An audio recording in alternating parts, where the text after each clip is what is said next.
E andiamo a leggere Matteo 18 dal versetto 21. Allora Pietro si avvicinò e gli disse: Signore, quante volte perdonerò mio fratello se pecca contro di me? Fino a 7 volte? E Gesù a lui: non ti dico fino a 7 volte, ma fino a 70 volte 7.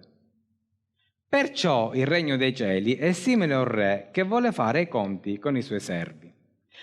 Dirà la persona accanto a te: un giorno il Signore farà i conti con te.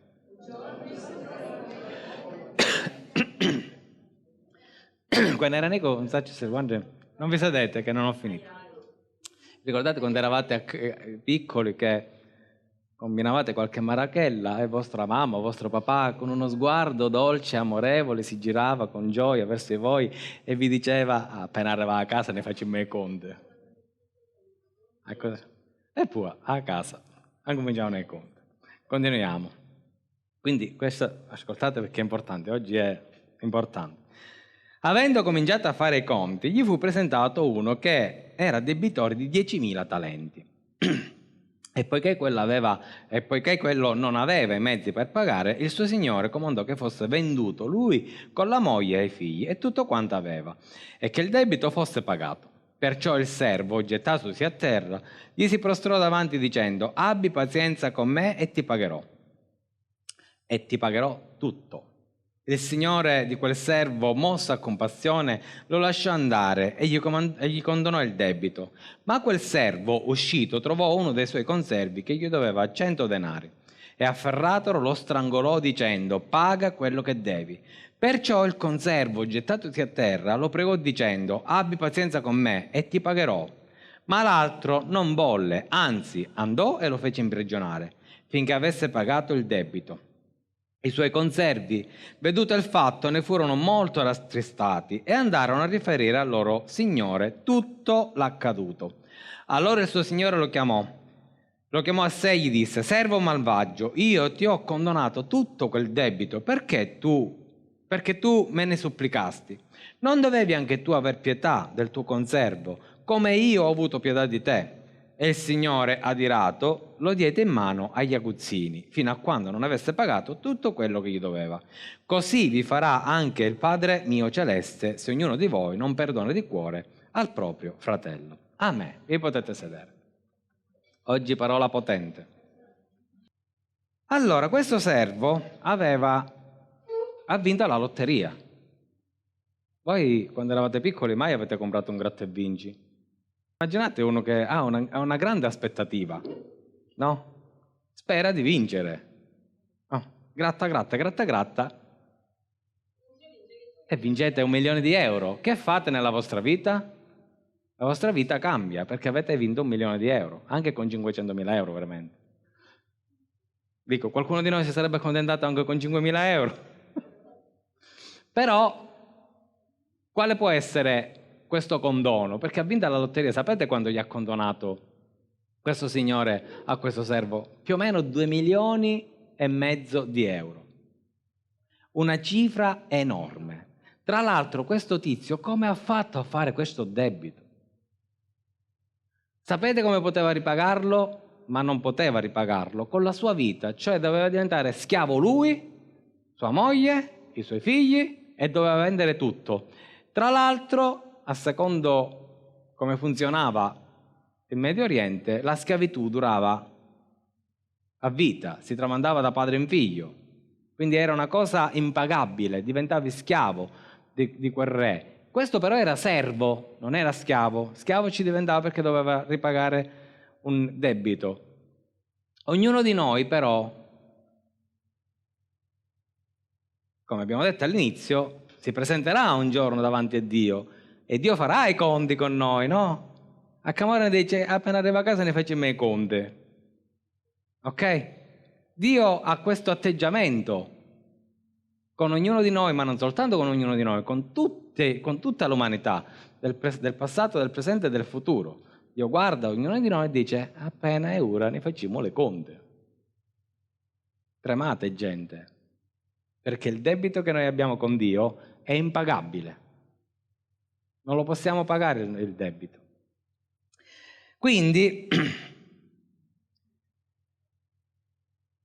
Che succede? Che il servo è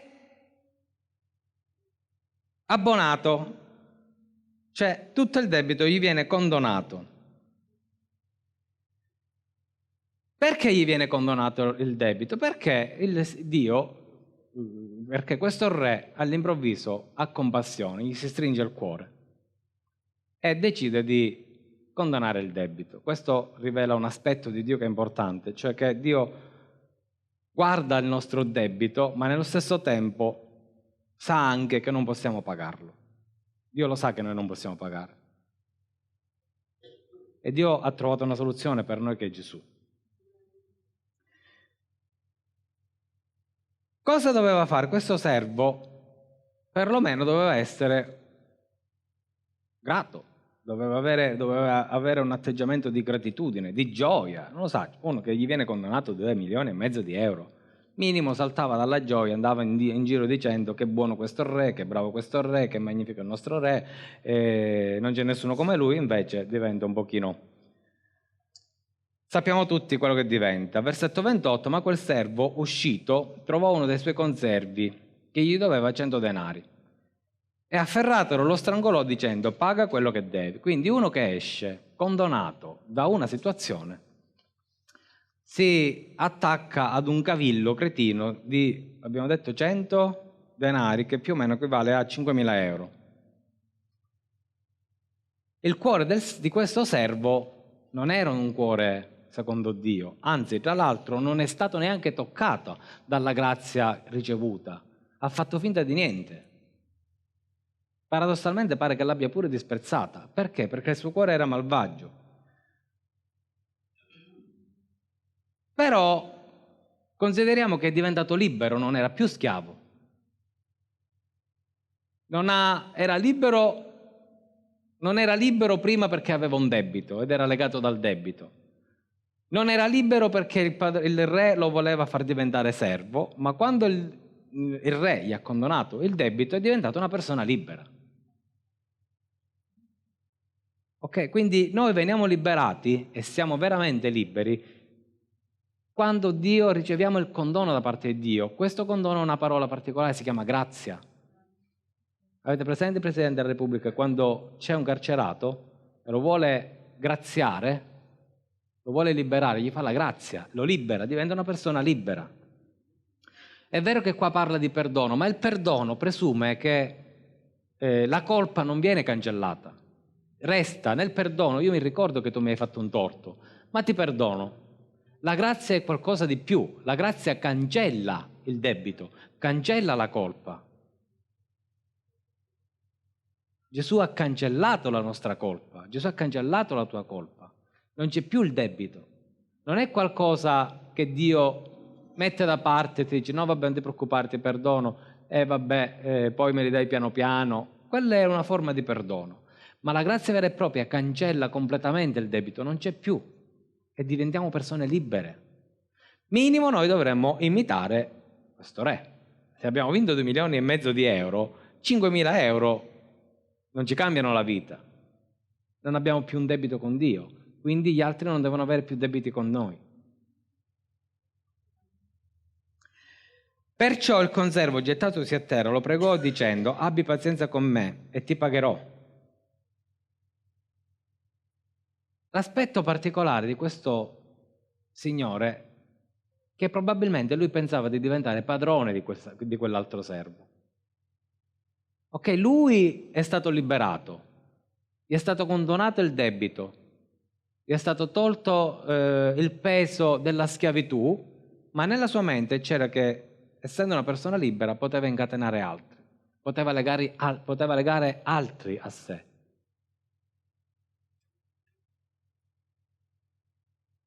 La cosa che ci sfugge però è che questo servo malvagio ha agito con giustizia.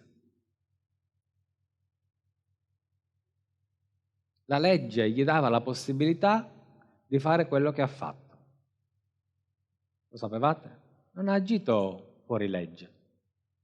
Non ha fatto qualcosa che era illegale. Ha agito secondo le regole di quel tempo, le ha applicate e ha fatto sì che il suo conservo fosse gettato in galera fino a che non pagasse il suo debito. Era una cosa lecita e lui l'ha fatta. Sapete, certe volte la giustizia è senza cuore e noi certe volte pretendiamo giustizia da Dio senza cuore.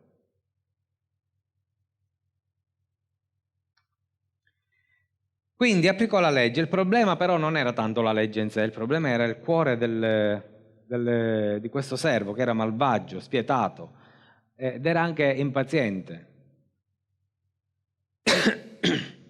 Una cosa che ci deve far pensare, che dobbiamo ben guardare, è l'atteggiamento del re. Quindi abbiamo detto che tutti noi abbiamo un debito, scusate, abbiamo un debito con Dio. Tutti noi abbiamo, o meglio, non abbiamo la possibilità di ripagare questo debito. La giustizia divina però pretende che paghiamo. Ok? C'è un passaggio che manca in questa parabola. Il cuore del re diventa compassionevole nei confronti del servo, ma il cuore di Dio non è compassionevole verso di noi, perché la giustizia deve fare il suo corso. Questa parabola ci parla dell'amore di Dio e della soluzione che Dio ha trovato perché la giustizia venisse applicata. E la giustizia è stata applicata in Cristo Gesù. Gesù ha pagato. Noi avevamo un debito con Dio, ma noi non potevamo pagare quel debito. Cristo ha pagato quel debito per noi. Per questo il suo sangue è prezioso, per questo il suo sangue è potente, per questo i demoni tremano quando noi invochiamo il sangue di Gesù e il nome di Gesù, perché è così prezioso da aver potuto liberare tutta l'umanità, non solo noi che siamo qua dentro. Noi siamo quei servi che andiamo e diciamo: Signore, io ho un debito enorme con te, ma Gesù ha pagato e allora il debito ci viene condonato. Ma è perché il Padre, il Re dei Re, vede Cristo che ha dato la sua vita per noi e allora guarda a noi e dice: va bene, Lui ha pagato per te. Questa si chiama grazia. Dio ci ha fatto grazia, perché se Dio dovesse applicare la legge nella nostra vita, noi andremo a finire dritti dritti in quel luogo dove è sempre state, però 55 gradi fissi. Quindi la giustizia divina ci condanna a prescindere. Noi siamo condannati a prescindere, perché la giustizia deve fare il suo corso. Però Dio ha trovato il modo di fare grazia nella nostra vita, che è Gesù. La grazia è subentrata perché noi non avevamo il potenziale di liberarci dal debito. Tu non hai il potenziale di liberarti dal debito. Quindi obbligatoriamente la grazia doveva venire nella nostra vita. Il servo malvagio, se voi guardate questo personaggio, non si capisce per quale ragione diventa così malato di testa, ve lo dico in latino. Cioè non si capisce com'è che non ha capito il dono grande che ha ricevuto. Ma com'è possibile? Uno dovrebbe, come tanti di noi qua in chiesa, che veniamo il sabato a fare il funerale, non a fare un culto a Dio. Cioè noi dovremmo essere qua con una gioia, perché Gesù ha dato la sua vita, ha pagato il prezzo al posto nostro. Noi siamo incapaci di andare verso Dio e lo saremo per sempre se non fosse per mezzo di Gesù Cristo. Quindi dopo aver ricevuto un condono così importante, il suo cuore non cambia. Malvagio era e malvagio resta. Tra l'altro io considero questo personaggio un po' strano, o comunque tutti questi servi li vedo un poco strani, perché a quanto pare avevano debiti l'uno con l'altro. No, questo era debitore col re, ma aveva anche un credito con un altro servo, quindi l'altro servo aveva un debito e chissà quanti altri debiti avevano loro con altri conservi, perché poi alla fine si vede che anche gli altri conservi, no, la cosa non gli quadra. probabilmente tra di loro erano pieni di debiti. Ma è giusto, Dio. È normale, perché tra di noi siamo pieni di debiti, perché quello mi ha offesa, quello pure, però probabilmente io ho offeso a lui, ho offeso a lei. E in un modo o nell'altro siamo debitori l'uno dell'altro. E lo saremo sempre, perché? Perché siamo fatti di carne e quando non facciamo prevalere l'amore nella nostra vita e prevale in noi la carnalità, diventiamo debitori. Però il problema qual è? Che noi vogliamo agire secondo le regole. Io ho un debito con te, ma pure tu hai un debito con me, quindi siamo pace.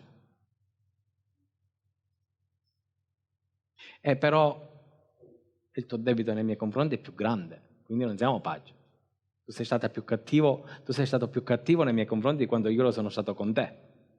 E poi l'altra persona dice: no, guarda che quella volta tu hai fatto questo e mi hai ferito profondamente, il debito tuo è più grande. E ragionando così non andiamo da nessuna parte. Pare che risolviamo la situazione, ma in realtà le situazioni non si risolvono perché andiamo appresso alla legge, alle regole, alla regola.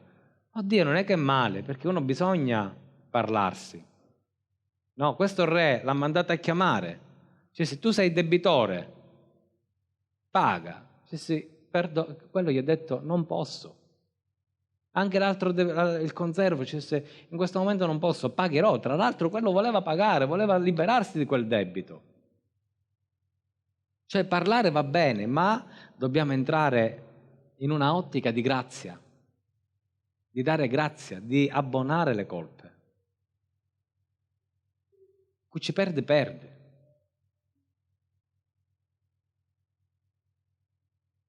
Amen. Quindi non agì con la grazia ricevuta, ma ha agito secondo la legge. Riflettete questo: ha agito secondo la legge, ma non ha agito male, ha agito bene, perché la giustizia andava bene, solo che lui doveva fare il passo più alto, doveva elevarsi. Ecco, doveva elevarsi, doveva passare al livello successivo, perché lui aveva conosciuto la grazia, aveva conosciuto il perdono, aveva conosciuto il condono e lui doveva applicare quello che aveva imparato. Così noi imitiamo Dio, così noi imitiamo Cristo. Questo ci rivela anche il nostro cuore. Spesso dimentichiamo del grande amore di Dio che Dio ha avuto nei nostri confronti. E quando riceviamo un torto diventiamo anche rigidi nei confronti del fratello. Ne viene la mutangara, ne viene l'antipatia, a chi non ci telefono più, a chi non ci parlo più. Ma chi però me ne vai, manco mi saluta quando esce. Ma cos'è facevo, no? E dimentichiamo che Dio invece ha applicato la grazia nella nostra vita. Questo non ce lo dobbiamo scordare, perché ora alla fine diventa pericolosa la cosa.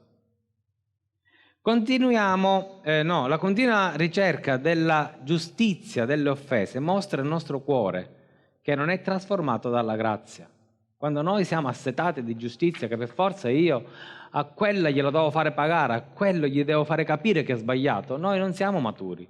Siamo ancora a livello di cristiani legalisti, vogliamo usare questo termine? Non siamo cristiani della grazia, siamo cristiani della legge. E Dio ci chiama ad andare un pochino più in là. Oggi sulla macchina, il pastore Marinonetta, qual era la domanda? Che alcuni, perché quelli che vengono alla fine alla fede ricevono? E qualche volta ricevono anche più di noi che siamo qua. E il Signore in quel momento mi fece pensare alla parabola dei vignaioli delle diverse ore, no? Che hanno fatto quelli della prima ora. Alla fine si sono arrabbiati, perché dice: ma come?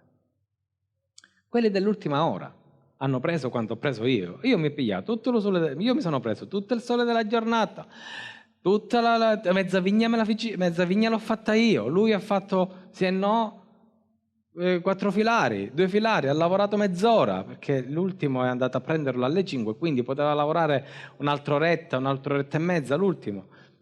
e ha avuto la stessa paga di quello della prima ora. Quanto è ingiusta, pure io credo che sia ingiusta questa cosa, ma quando noi pensiamo che questa cosa è ingiusta, no? Stiamo dimostrando che noi non siamo maturi. Quando io vi dico che è una cosa ingiusta, io vi sto dicendo che sono immaturo.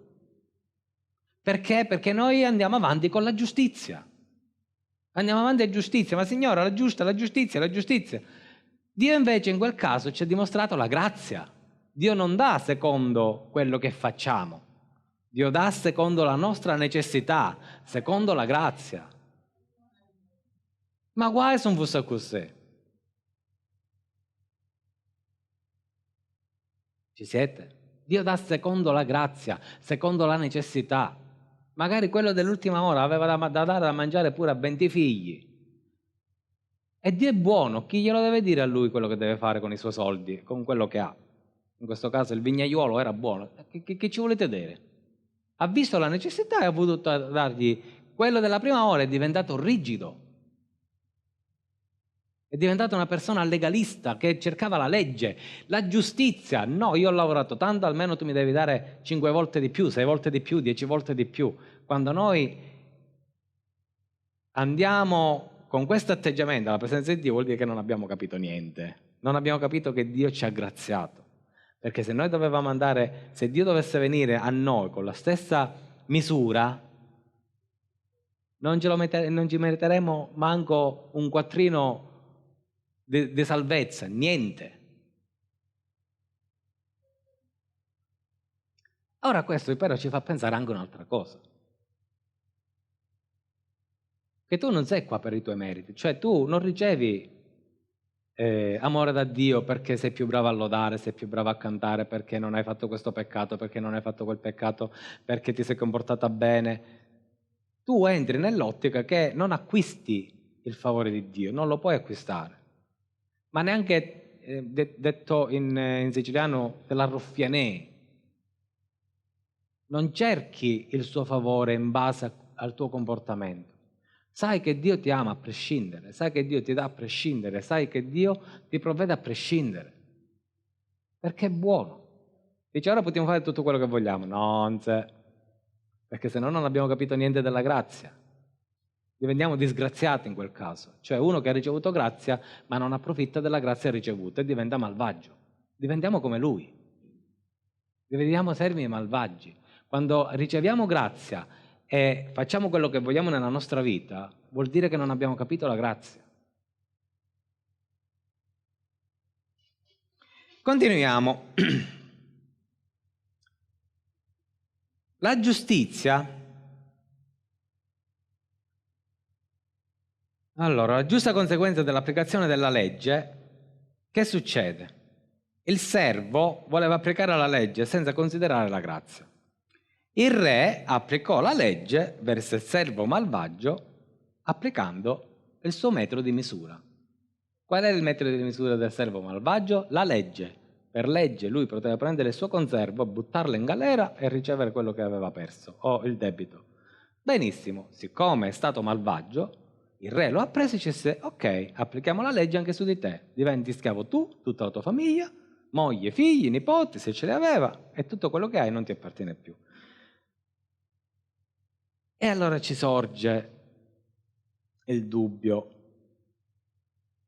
Pietro ci dice, ma quante volte devo perdonare? 7 volte bastano? Perché? Perché i saggi ebraici prima di Cristo dicevano che era sufficiente perdonare 7 volte al giorno. L'8ª ce la vita fa pagare cara. No, Gesù però va oltre, ci dice no, 490 volte, che equivale più o meno a perdonare una persona ogni 3 minuti. Più o meno ogni 3 minuti. Ok, quindi sempre. Noi dobbiamo perdonare sempre. Perché? Perché ci perdona sempre Dio. Se diciamo che abbiamo ricevuto questa grazia da parte del Signore, anche noi dobbiamo essere grazievoli verso gli altri. Se applichiamo la legge però, badate che anche Dio applicherà la legge nella nostra vita. Attenzione! Ma come la applica Dio la legge nella nostra vita? Ora ve lo spiego, ora ci arriviamo. Vi voglio soffermare anche sugli altri servi. E gli altri servi hanno Dipende da come vediamo questi altri servi, che fecero gli altri servi. Hanno fatto così gli altri servi. Allora, i suoi conservi, veduto il fatto, ne furono molto rattristati e andarono a riferire al Signore tutto l'accaduto.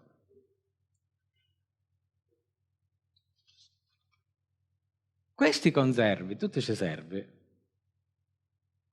o erano spie. Sapete, noi certe volte facciamo, ci raccontate tutte cose o pastore. Vabbè, quello è il problema. Non vi scandalizzate di questo. Non sono spie, semplicemente non sono neanche complici. Però vi voglio fare notare una cosa, questi servi hanno applicato la grazia. Hanno applicato la grazia. Sapete come hanno applicato la grazia? Perché all'inizio vi ho detto che probabilmente tra di loro erano pieni di debiti. Gli altri conservi potevano prendere questo servo e farsi giustizia da soli, prendere il conservo e buttarlo in galera perché probabilmente lui aveva tanti debiti con tanti servi. Non hanno fatto così. Noi cerchiamo certe volte la nostra giustizia, appena tangaio, vi faccio vedere io. Invece di andare direttamente a Dio e dirgli Signore fammi giustizia, perché Dio fa giustizia, ci corregge e corregge le persone che noi vogliamo che ci hanno fatto male. Non siamo però noi che dobbiamo farci giustizia, è Dio che deve fare giustizia. I conservi non hanno fatto giustizia da loro stessi, sono andati al re e gli hanno detto guarda che c'è un'ingiustizia. Quello non ha agito secondo la grazia, ha agito secondo la legge. Cercate di capirmi, tra di noi e anche nel mondo dobbiamo perdonare 70 volte 7, 490 volte. A farci giustizia sarà Dio. Perché Dio vede il cuore e capisce anche quando è necessario fare giustizia o se non è necessario fare giustizia. Perché certe volte anche noi vediamo male e chiediamo a Dio cose straballocche.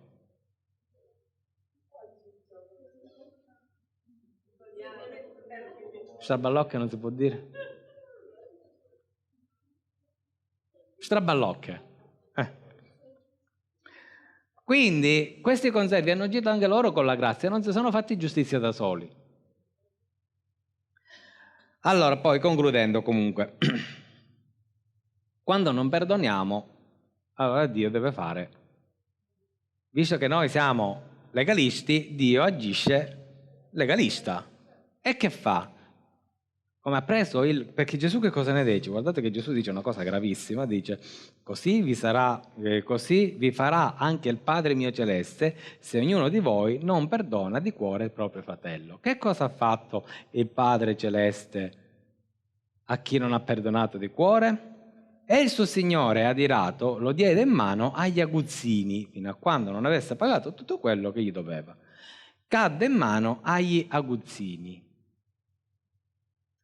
Se noi non vogliamo cadere in mano agli aguzzini, dobbiamo perdonare, dobbiamo essere di cuore e dobbiamo mettere in pratica la grazia, la stessa grazia che Dio ha avuto nei nostri confronti del fratello, nei confronti delle persone che sono fuori. Chi sono gli aguzzini? Gli aguzzini alcuni dicono che siano demoni, ma in realtà sì, sono demoni gli aguzzini. È ovvio che qua parla anche della fine dei tempi, quando noi non siamo in Cristo andiamo a finire nelle mani dei demoni, all'inferno significa. Però siccome Gesù qua parla di perdono, cioè di qualcosa che deve essere attuato ora per ora, cioè io attuo il perdono ora per ricevere un vantaggio ora, non solo nell'aldilà. Quindi io perdono ora, applico la grazia nella mia vita ora per ricevere ora la libertà, non per riceverla dopo. Per ricevere libertà da cosa? Quando una persona non perdona, è una persona tormentata. È una persona che è tormentata dentro. No, mai vi capita che pensate sempre a quella persona che vi ha fatto male e dice, appena la vedo, quanto ci ne deve, ce le fare pagare. Cioè, non è quel senso di... perché ci può essere quello che dice, Signore, io appena vedo quella persona devo chiarire, ed è nella pace. Gli aguzzini non portano pace, avete gli stessi pensieri, ma con tormento. Cadere nelle mani degli aguzzini significa avere un tormento nei confronti di quella persona, avere un tormento nei confronti di quella situazione, non avere pace. Cadere nelle mani di aguzzini significa non avere pace nell'ingiustizia subita. Mentre quando noi applichiamo la grazia siamo liberi dagli aguzzini. Abbiamo magari il pensiero di quel problema, ma abbiamo pace, perché sappiamo che non dobbiamo essere noi a risolverla, ma è Dio che la deve risolvere. Quindi gli aguzzini sono risentimento, amarezza, vendetta, senza pace, senza gioia e addirittura si perde pure la comunione con Dio. Quando ero verde mi capitava che dovevo pregare, invece pensavo a quel problema che dovevo discutere con quella persona e perdevo la comunione con Dio e recuperavo benissimo la comunione col diavolo, perché quando io penso che mi devo vendicare di una persona, io perdo la comunione con Dio. Dobbiamo salire di livello. Lo so che non è facile, ma manco per Pietro era facile. Pensate che Gesù quando ha detto a Pietro devi perdonare 490 volte, perché non è che era cretino, la matematica sapeva Pietro, si è fatto 4 conti e nella sua mente disse 490 volte, 490 volte. Si è fatto 4 conti che durante la giornata sono tanti 490 volte. È stato sconvolto lui e tutti gli altri apostoli perché Gesù gli ha detto chiaro e tondo che il perdono era la cosa fondamentale nella loro vita. Fondamentale. Quando Pietro ha sbagliato nei confronti di Dio, scusate, quando Pietro ha sbagliato nei confronti di Gesù, che l'ha tradito, e Gesù è apparso, ha detto andate a chiamare i discepoli e Pietro. Perché ha nominato Pietro da solo? Perché Pietro era amareggiato, era abbattuto. Dio ci cerca in maniera sviscerata, vuole a tutti i costi incontrarci anche se sa che siamo colpevoli. Lo sa che siamo colpevoli, ma Dio ci cerca e a Pietro l'ha chiamato per nome, non perché era il più birro o il più intelligente o quello che aveva le chiavi del paradiso, ma perché era quello che aveva fatto più male e non aveva faccia. Non ne aveva faccia Pietro. Quando poi l'ha chiamato, dice, mi ami tu Pietro? Sì, ti amo. Mi ami tu Pietro? Sì. Signore, ti amo. No, che disse Gesù? Pasci le mie pecorelle, pasci i miei agnellini, pasci le mie pecorelle. Perché? Perché gli doveva fare vedere che era graziato, su di lui c'era la grazia, non c'era più la colpa. Non era giudicato per quello che aveva fatto, ma stava ricevendo la grazia per le cose future. Pietro nel futuro poi ha sbagliato? Ha voglia. Ne ha fatti di errori, ma non camminava più giudicando se stesso per le colpe che aveva, per gli errori che aveva fatto, ma guardava a se stesso come uno che era graziato, che dice vabbè Signore ho sbagliato, mi hai perdonato, vado avanti. Ci siete? Noi non siamo meritevoli di niente, per quanto noi possiamo venire qua a tutti i culti per tutta la nostra vita, possiamo fare tutti gli incontri precisi, spaccati e possiamo essere più diligenti in assoluto di tutte le chiese del pianeta Terra, ma se il nostro cuore pensa che con questo noi riceviamo qualcosa da parte di Dio, si sbaglia di grosso. Non è questo che ci dà premio. Un giorno avremo un premio in paradiso. Amen. Quello però è un'altra cosa. Ma noi non possiamo comprare il favore di Dio nella maniera più assoluta.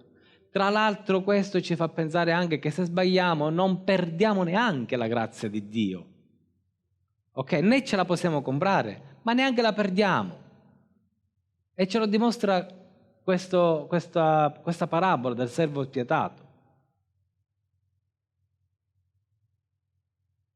Capite che tu sei libero di una libertà unica. Sei veramente speciale agli occhi di Dio. Fa che le persone che ti stanno accanto diventino speciali ai tuoi occhi. Amen. Dobbiamo avere gli occhi di questo Re e dobbiamo agire con grazia. Quando le persone ci dicono va bene, ho sbagliato, noi dobbiamo perdonare, e qualche volta dobbiamo perdonare anche se non ci dicono che hanno sbagliato. Dobbiamo farci scivolare le cose da dosso. Va bene, sì, volete cercare giustizia, perfetto, ma cercate di non superare quel livello che vi porta a diventare malvagi, come il servo malvagio. Cercate sempre di mantenere la cosa al punto in cui dovete dire ok, basta, Signore, io voglio perdonarlo, Tizio non ha capito niente, ma io mi voglio liberare del peso che Tizio vuole mettere sulle mie spalle, che io voglio mettere sulle spalle di Tizio. Signore, voglio essere libero, voglio gioire della gioia che tu mi hai dato. E il fatto che noi non siamo certe volte gioiosi, questo è un sintomo della nostra vita spirituale, del fatto che non abbiamo capito che il Signore ci ha dato una grande libertà, ci ha fatto un grande condono. Questo servo malvagio, minimo, aveva statare di gioia, minimo doveva arrivare su Marte, no sulla Luna. Talmente è stato il peso di cui è stato liberato che doveva vivere di una gratitudine da quel momento fino alla fine dei suoi giorni, doveva trasmetterlo a sua moglie, a sua figlia, ai suoi nipoti, ai nipoti dei nipoti, doveva avere... lo capite che cosa vi voglio dire? Il condono era stato così grande che lui doveva essere un altro uomo, e invece era un uomo malvagio. Il condono che Dio ha fatto nella tua vita ti deve trasformare. Perché se non ti trasforma vuol dire che ancora pensi che puoi arrivare a Dio con le tue forze, come dici tu, con una bella lode, con una bella adorazione, però se non faccio un quarto d'ora di lode il Signore non mi accoglie. No. Ok, questa è la conseguenza della grazia. Io adoro perché gioisco nell'adorare. Io non adoro perché devo entrare alla presenza di Dio, se no Dio non mi fa entrare nella sua presenza. Io adoro perché ho gioia nel mio cuore di fare quello per Dio. Capite qual è la differenza? La stessa cosa, da due punti di vista diversi, parlano del nostro atteggiamento nei suoi confronti e parlano del nostro atteggiamento nei confronti dell'altro. Vi devo fare una predica sul dare. Quando io leggo quelle meravigliose parole che ci vuole potenza per capirlo, che c'è più gioia nel dare che nel ricevere. Ma quello scrisse queste parole? Ci fu un tempo che dicevo, ma chi che scrisse c'è più gioia nel dare che nel ricevere era pazzo, perché c'è più gioia nel ricevere che nel dare. Fatemi un regalo e vedete come salto di gioia, fatemelo. Ok, sì, a fare un regalo, faccio... Aspetta che Pia porta più italiano quando hai. Ok, c'è più gioia nel ricevere che nel dare. E vi farò un insegnamento su questo pure, perché in realtà c'è più gioia nel dare che nel ricevere. E ve lo assicuro che è così. Signore, ti ringraziamo perché tu oggi ci hai dato una nuova luce, una nuova rivelazione, hai aperto il nostro cuore e vogliamo cambiare atteggiamento dentro di noi. Non vogliamo più vivere secondo le regole, la legge, Signore, quella legge che è pur giusta, che ci può dare giustizia, non ci completa, non ci rende persone adatte al regno. Signore, noi vogliamo cambiare mentalità, vogliamo guardare a come tu ci hai guardato per mezzo di Gesù, con la grazia. Noi vogliamo guardare a noi stessi, sapendo che tu hai condonato alla nostra vita un debito enorme. E noi sappiamo, Signore, che davanti ai tuoi occhi il nostro debito era non di 2,5 milioni di euro, ma molto di più, Signore. Qualcosa che era assolutamente impagabile. Ti ringraziamo perché tu ci hai dato Gesù, che è stata la moneta di scambio, non è certamente una moneta umana, paragonabile a tutte le ricchezze di questo mondo, è qualcosa di più grande. Cristo ha avuto la capacità di salvare tutta l'umanità intera. Signore, noi abbiamo ricevuto questo scambio, noi abbiamo ricevuto questa grazia, abbiamo capito, Signore, che il nostro debito è stato pagato e tu, Signore, ci hai accolto con amore. Vogliamo gioire di questo, vogliamo gioire, Signore, del fatto che tu hai potuto compiere un'opera così grande nella nostra vita, senza che noi neanche ce ne siamo resi conto. Noi abbiamo soltanto accettato quel sangue versato per la nostra vita e tu hai aperto le braccia e hai detto: va bene, il tuo debito è stato condonato, tu sei una persona libera. Signore, noi vogliamo gioire della libertà che ci hai dato, noi vogliamo gioire, Signore, perché hai spezzato le catene della schiavitù, hai spezzato, Signore, il gioco del diavolo che era su di noi.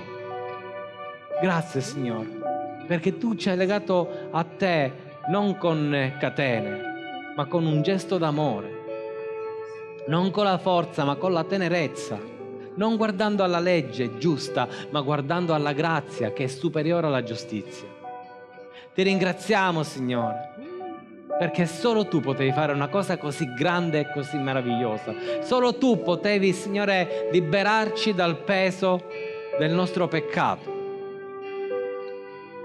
Grazie, Signore, perché ognuno di noi, in un modo o nell'altro, è debitore, è stato debitore di te. Chi più, chi meno, ma in ogni caso nessuno poteva ripagare quel debito. E tu, Signore, hai avuto la compassione di darci il tuo figlio, il tuo unico figlio, il sangue del tuo unico figlio. E noi non vogliamo disprezzare quel potente sangue, non vogliamo disprezzare quel potente nome. Abbiamo capito oggi, Signore, quanto grande e prezioso è quel sangue. Ha cancellato la giustizia, la legge, ha cancellato la legge che pesava su di noi per darci grazia. E il diavolo questo lo sa. E ogni giorno vuole rubarci questa verità e vuole farci agire con giustizia. E nella nostra mente lui ci sussurra sempre: però le cose giuste sono queste, però si deve fare così, se no è sbagliata. Signore, e il diavolo tenta di mettere nella nostra mente il legalismo, la religione, la religiosità. Fare le cose con religiosità, per religione, non perché c'è intimità con te. Noi vogliamo, Signore, sgridare il diavolo nella nostra vita, vogliamo cacciarlo via e non gli vogliamo permettere di farci tornare indietro come hanno fatto i Galati. Noi vogliamo camminare per grazia, così come tu ci hai dato la libertà graziandoci, noi vogliamo dare la libertà graziando. Padre, nel nome di Gesù, veramente apri il nostro cuore, stendi la tua mano, spezza le catene ancora. Nel nome di Gesù, Signore, perché il tuo nome venga elevato, perché ognuno di noi, andando per il mondo, deve testimoniare che grande e meraviglioso Re abbiamo avuto, che ci ha liberato da ogni peccato e da ogni peso. Amen, amen, amen e alleluia. Grazie Gesù. Amen.